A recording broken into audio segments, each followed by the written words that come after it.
Доброе утро! Сегодня у нас второй день на Сикоку. Посмотрите, какие здесь ягоды растут у нас перед номером. И мы сегодня проснулись рано. Посмотрите, какая красота здесь утром. Ну, прям настроение поднялось у нас, и мы поехали к открытию канатной дороги к 8:30 к подножию ущелью Канкакей. Ехать отсюда минут 20-30, вот это как маршрут. И скажу тем, кто не смотрел первое видео, мы остановились в Оливковом парке, в домике греческом. Здесь все сделано в греческом стиле. И вот мы из Оливкового парка едем на канатную дорогу Канкакей, и там очень красивые площадки обозрения и известные ущелья. Вот мы уже приехали. Представляете, весь фуникулер был только в нашем распоряжении. Мы пришли самыми первыми. Это вообще невероятно, потому что в Японии везде очереди. Если вы придете, например, в Кёто в 8:30, там будет очередь. А здесь на Сикоку, смотрите, какая красота. Остров Сёдошима, и народу нет. Все в нашем распоряжении. И мы первые, мы одни были на фуникулере. Здесь мы купили билеты. Взрослые и детские. И самые первые пошли на площадку обозрения. Мы приехали на машине, но мы ее оставили здесь, потому что мы хотели прокатиться прямо на этой дороге. Но можно не на канатной дороге, а прямо на машине подъезжать на вершину.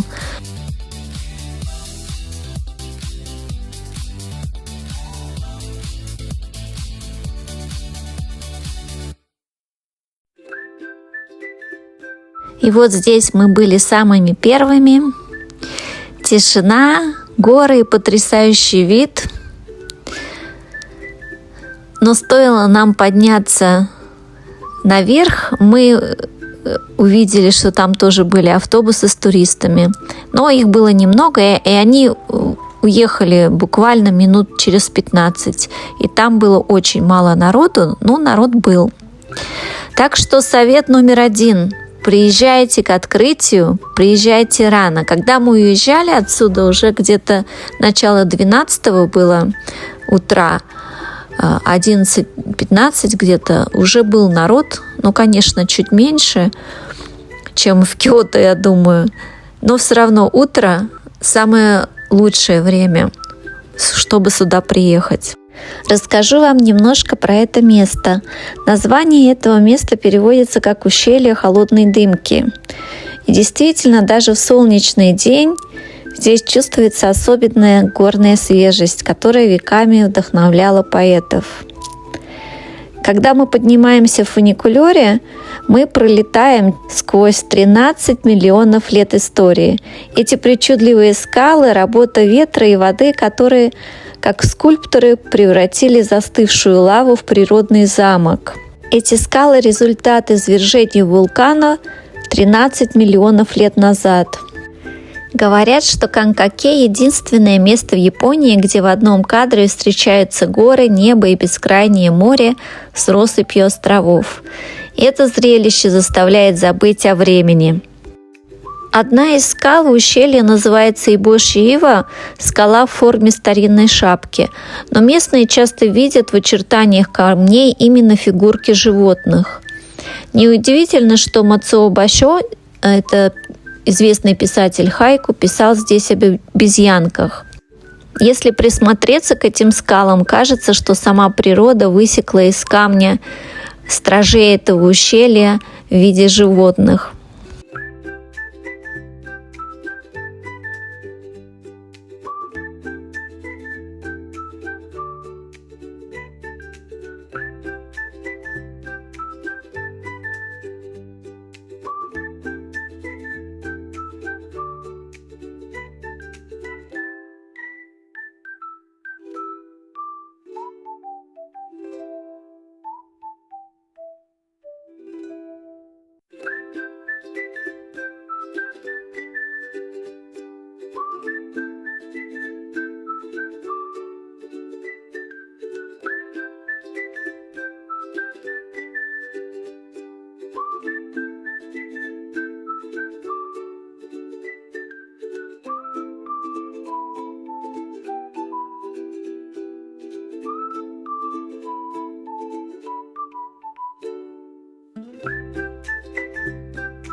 И вот мы приехали, и теперь идем на смотровые площадки. На вершине Канкакей не одна, а несколько смотровых площадок. С первой открывается панорама на море и острова, а если пройти чуть вглубь, можно увидеть все величие скал ущелья. Каждая точка дарит свой совершенно уникальный ракурс. И еще это замечательная прогулка по свежему воздуху и зарядом эмоций. Когда мы гуляли, еще так пели красиво птички, я не стала сюда ставить, потому что мы шли и разговаривали, и там будет наш разговор мешать слушать птичек. Ну, в общем, прогулка замечательная, но очень большое здесь, большие расстояния для прогулок, и мы все места не обошли. Вот смотрите, какой замечательный вид. И кто хочет приехать сюда, приезжайте сюда именно на эту Канкакей площадку, именно на день, тогда можно погулять и все обойти. Мы не обошли все. Здесь еще есть храм, мы туда не пошли, но если подняться по тропинке выше, можно найти маленькое горное святилище. В Японии верят, что у таких могучих гор есть своя душа. Здесь царит удивительная тишина, и кажется, что ты находишься намного выше всей суеты, оставшейся там внизу. Ну, в общем, здесь вид был захватывающий. Здесь еще есть и храмы, и еще несколько площадок, и гуляешь ты по лесу. Ну, замечательно было.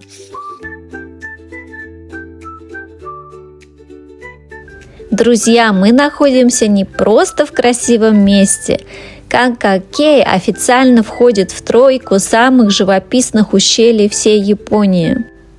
Вот это ущелье на острове Сёдашима, оно знаменито своими вулканическими скалами и видом на море. Еще есть на Кюсю, префектура Оэта, называется Ябакей.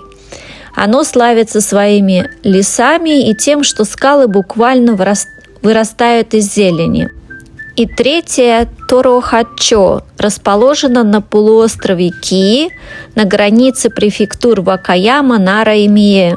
Это ущелье известно своими глубокими изумрудными водами, по которым ходят лодки. То есть это место Канкакей – одно из титанов японской природы, одно из трех. Запомните Канкакей, Ябакей и Торохачо. Самые красивые 3 ущелья в Японии.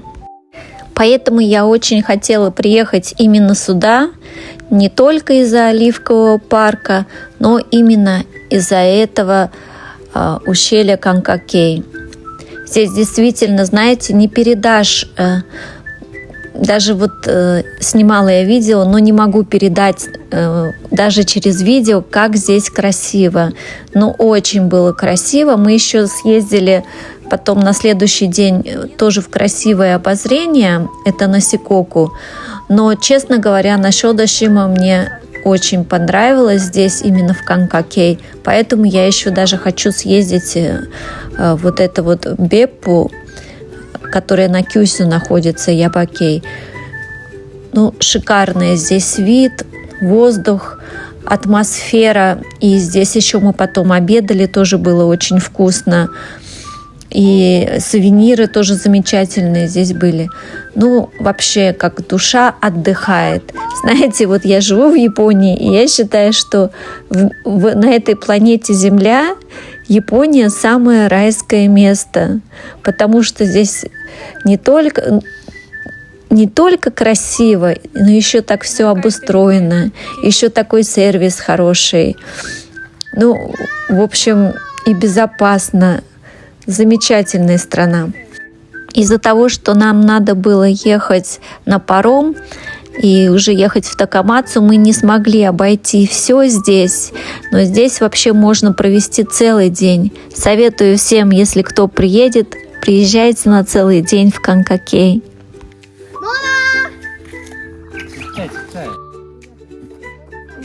Серьезно? Я хоноху голки кадры.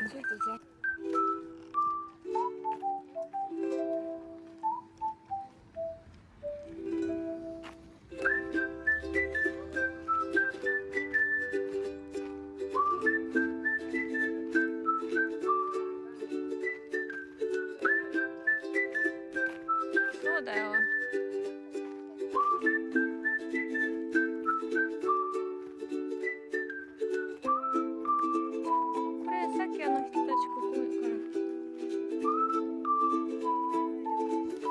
Вот там вдалеке женщины стоят на скале, и у меня вот, я показываю здесь, сын говорит, я хочу туда сходить. И мы потом пошли, и знаете, я поняла, что я боюсь высоты. У меня прям стало плохо.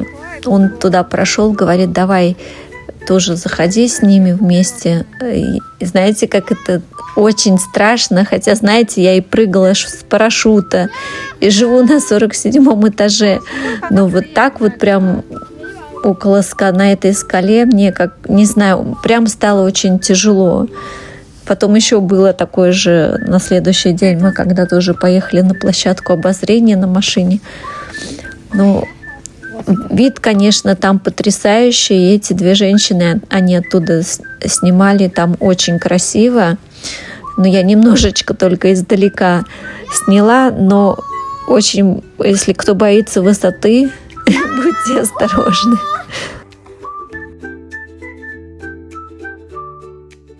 А кто не боится высоты, обязательно зайдите туда и снимите. Там вообще, ну, потрясно. Советую всем. Вот мы идем туда с сыном. Сейчас я вам покажу только тот кусочек, который я не могла дойти туда в самый конец этой скалы. Но сын прошел. И вот я засняла только кусочек этого потрясающего вида. Если бы я прошла в конец, то вообще бы там было бы шикарно. А вот этот камень посвящен великому писателю хайку Мацуо Башё. Японцы настолько ценят этот вид, что установили памятный камень в его честь, объединив вечную поэзию и вечную красоту природы. Мы погуляли 2 часа и идем теперь завтракать. Смотрите, какое дерево в форме сердечка. А будем мы кушать эксклюзив Щодо-Шимы оливковые бургеры.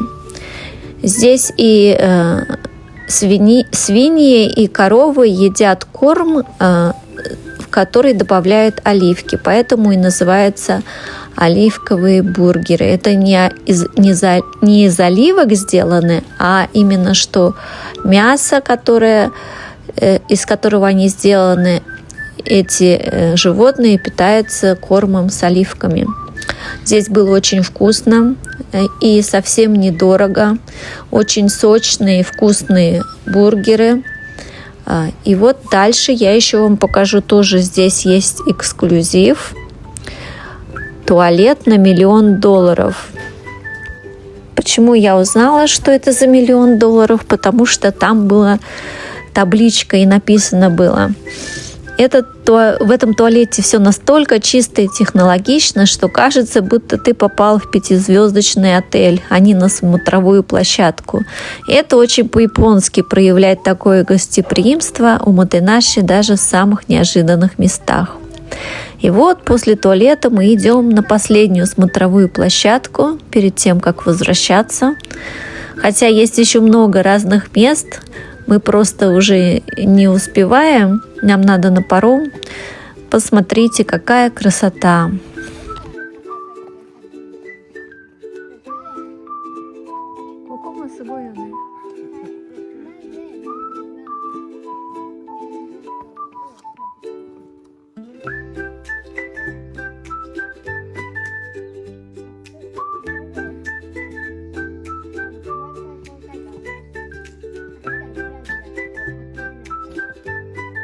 Да, и я чуть не забыла про очень важный ритуал каваранаги. Это такая традиция: бросаешь глиняную тарелочку в кольцо над пропастью, и если попал, желание сбудется.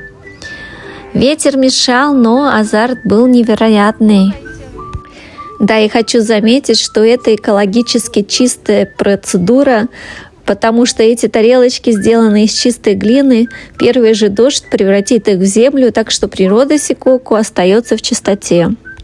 И еще один важный смысл ритуала – это своего рода молитва в действии. Считается, что когда вы бросаете тарелочку, она уносит с собой все ваши неудачи, болезни и плохое настроение.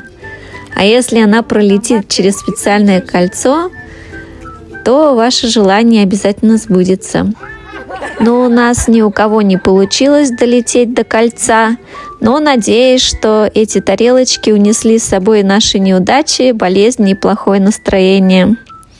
И вот мы едем обратно уже в порт Тоношо и поедем в Такамацу.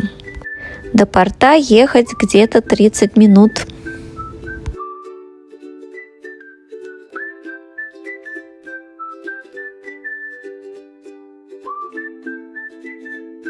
Перед отплытием мы зашли в порт Тоношо, чтобы попрощаться с этим удивительным местом.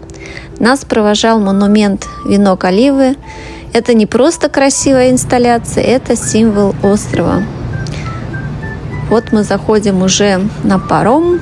И здесь вы, как видите, могут заезжать машины.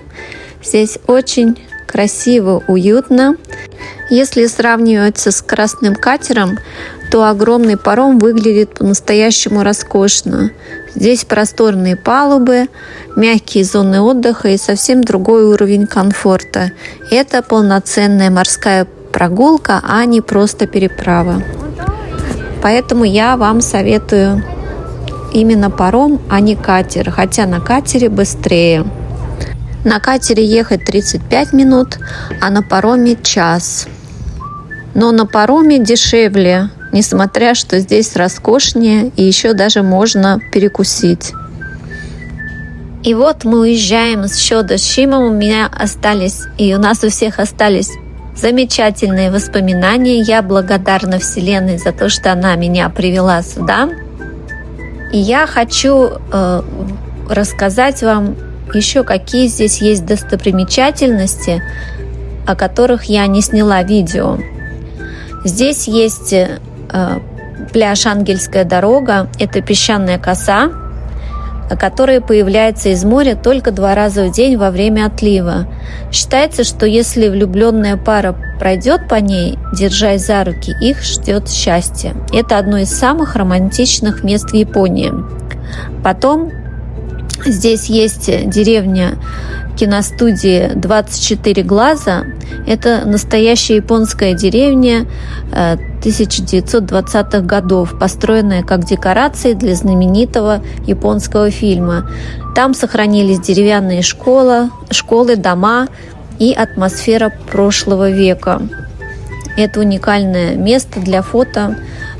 Кто любит фото, Инстаграм, думаю, будет очень интересно. Потом есть обезьяний парк. Это тоже рядом с канатной дорогой Канкакей, но мы, к сожалению, не смогли туда попасть. По пути к ущелью в Канкакей есть парк, где живут сотни диких японских макак. С ними можно пообщаться и покормить. Вот если вы приехали с детьми, обязательно сходите. Еще есть... Этот остров славится не только оливками, но и традиционным соевым соусом, который производят здесь уже 400 лет в огромных деревянных бочках. На острове есть даже Шою-стрит. Шою – это соевый соус. Улица Шою с магазинами и музеями. Тоже очень пафосное место. Здесь на видео я засняла атмосферу этого роскошного парома. И вот этот уютный туалет. Туалет с обогревателями. Очень чистенький. Запах тут такой ароматный. И вот здесь еще можно сидеть, краситься, есть отделение. И с ребенком можно там переодевать памперс. Здесь вот можно сидеть, покраситься. Вот тут и покушать продают, и еще разные как сувениры. И сейчас я вам покажу маршрут, как мы едем. Вот от острова Сёдошима до Такамацу. От Такамацу мы там пойдем покушаем вкусный удон, потом заберем машину и поедем в парк японский сад, сосновый японский сад Рицурин. Потом мы поедем в Котохира. Это одно из сакральных мест на острове Сикоку. Там мы остановимся и на следующий день утром пойдем смотреть величественные храмовые комплексы этого места.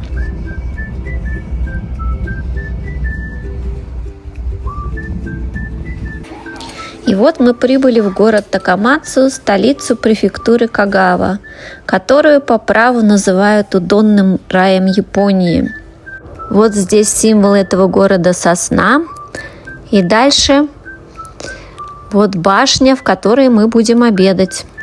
От станции мы сразу направляемся в легендарное место под названием Мория, чтобы попробовать тот самый знаменитый сануки удон, ради которого люди приезжают сюда со всей страны.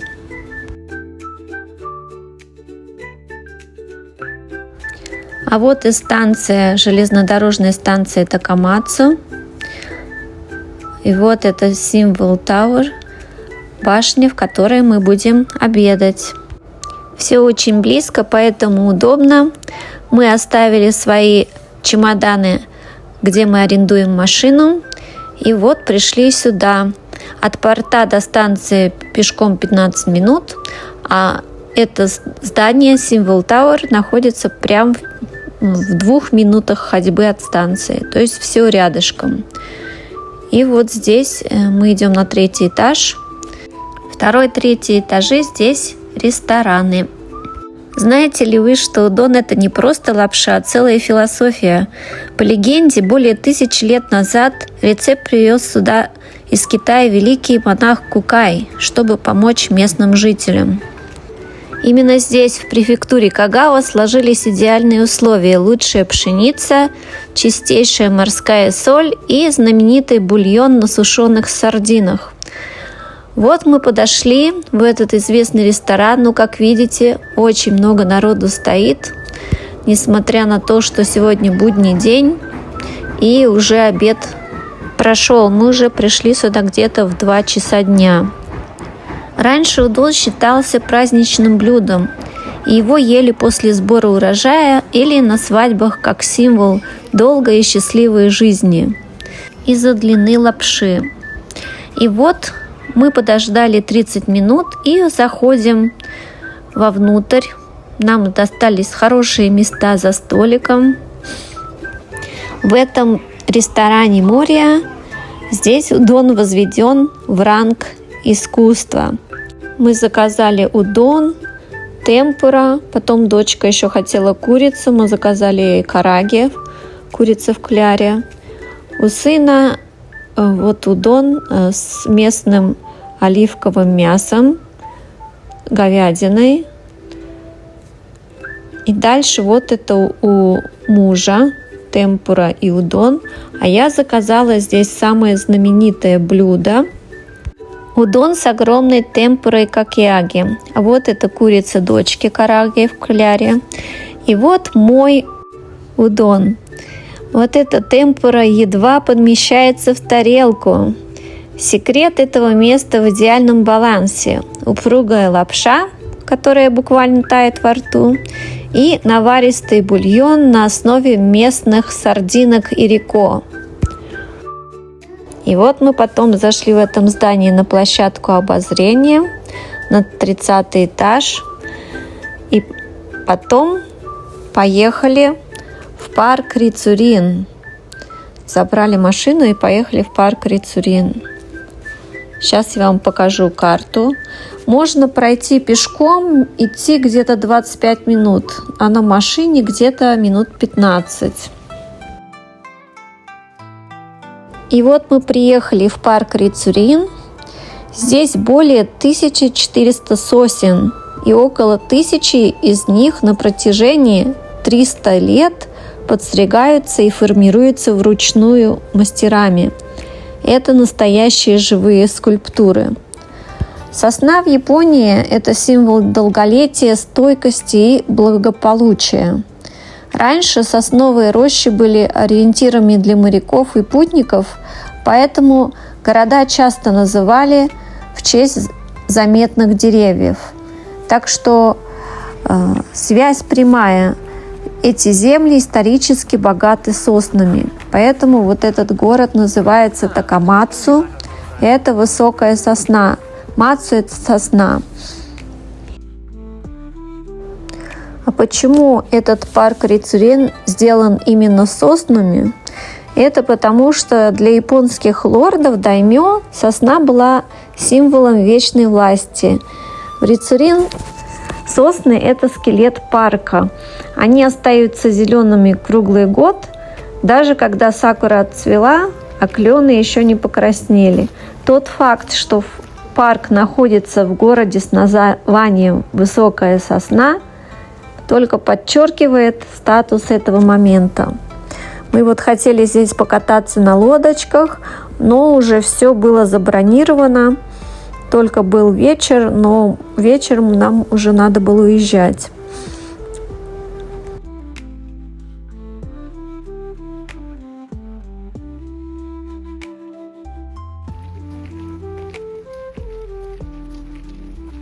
Японцы называют Рицурен садом одного шага.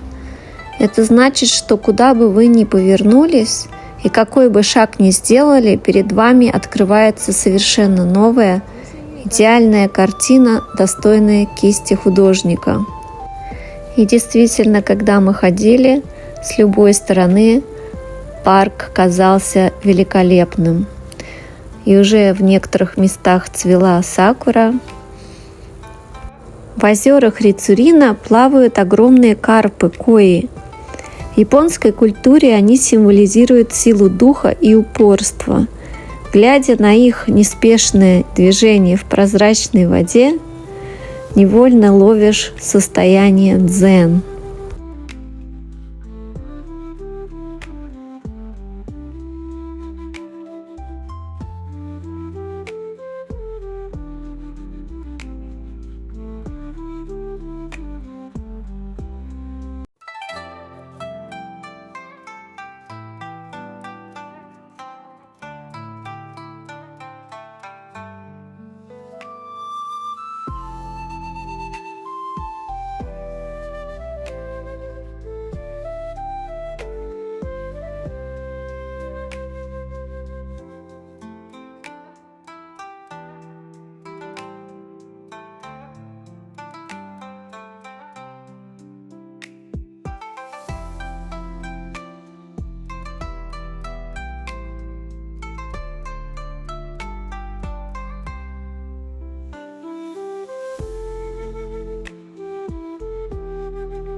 Мы даже увидели сосну, которую посадил британский принц Эдуард VIII больше 100 лет назад.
мы подошли к знаменитому мосту Хираху. Его изгиб напоминает молодую луну. С его вершины открывается лучший вид на озеро и чайные домики. В такие моменты понимаешь, почему Рицурин называют некоронованным королем японских садов.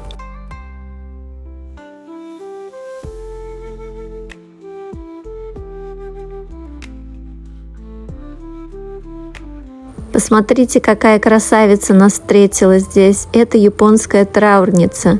Говорят, встретить бабочку в таком саду к добрым вестям.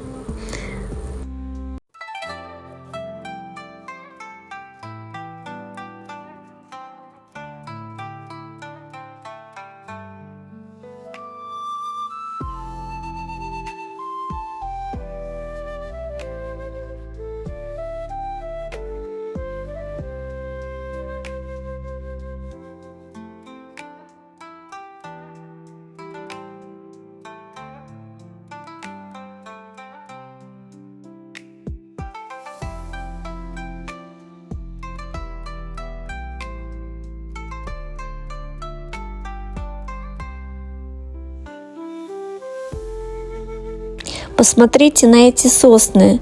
Это сердце парка Рицурин. Их стволы изогнуты настолько изящно, что кажутся танцующими.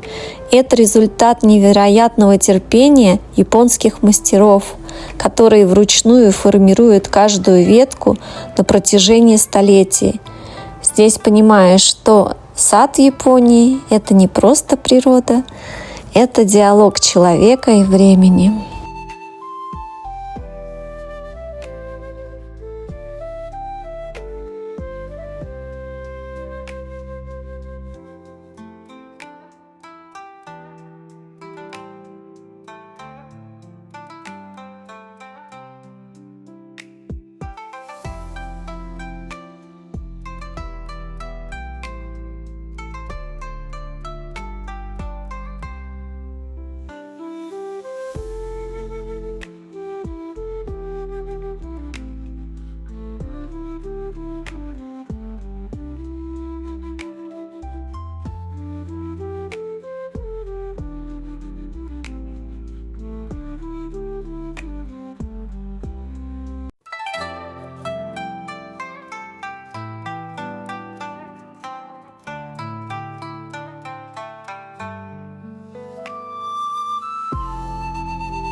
Внутри выставочного зала нас встретила огромная кукла Хоко-сан.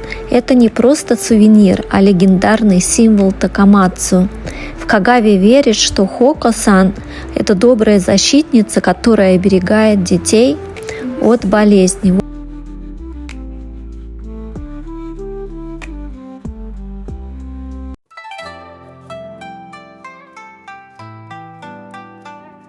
А это мы подходим к гордости префектуры Кагава праздничная повозка Тайкодай. Она используется в знаменитых фестивалях барабанов. Парк Рицурин видел принцев, императоров и великих ученых. Мы прикоснулись к этой истории, прогулялись под соснами, которые помнят шаги Эдуарда VIII и Альберта Эйнштейна. И теперь, полные впечатлений, отправляемся в Катахиру. Наш день заканчивается в уютном отеле, который стал для нас настоящим открытием. До Катахира ехать где-то час. Наконец-то мы добрались до нашего отеля в Катахире. У нас был семейный номер, 4 кровати. Он оказался очень уютным и современным. Местность Катахира – небольшой город. Тут нет крупных отелей, 4-5 звезд. И вот мы остановились 3 звезды, и я искала по этой местности. Эта гостиница мне больше всего понравилась, потому что она недалеко от комплекса храмов. Здесь красиво, были хорошие отзывы, и мне очень понравился здесь завтрак. Хотя стоило здесь вот 55 тысяч йен, это за ночевку на нас на 4 человека. Но я считаю, что это совсем недорого. Здесь есть баня на 8 этаже, хотя там она небольшая, но тоже очень уютная. Вот, и здесь есть бесплатно, можно поиграть в дартс, кухня есть, почитать мангу, книги, здесь просто отдохнуть. Есть еще кофе бесплатный, и вот эти вот халаты, у меня муж переоделся в японские, это тоже на 1 этаже все берется. На сегодня наше путешествие по Кагаве подходит к концу. Мы нашли покой в садах Рицуина и уют в этом маленьком отеле в Катахире. Впереди у нас еще много дорог и открытий. Ставьте лайк, если вам понравился наш день. Япония не перестает удивлять. Каждый остров, каждый город здесь открывает свою тайну. Надеюсь, наша прогулка по Сикоку вдохновит и вас на новые открытия. А завтра нас ждет легендарный подъем по ступеням Компирасан. Не переключайтесь, подписывайтесь на канал и до встречи в завтрашнем утре.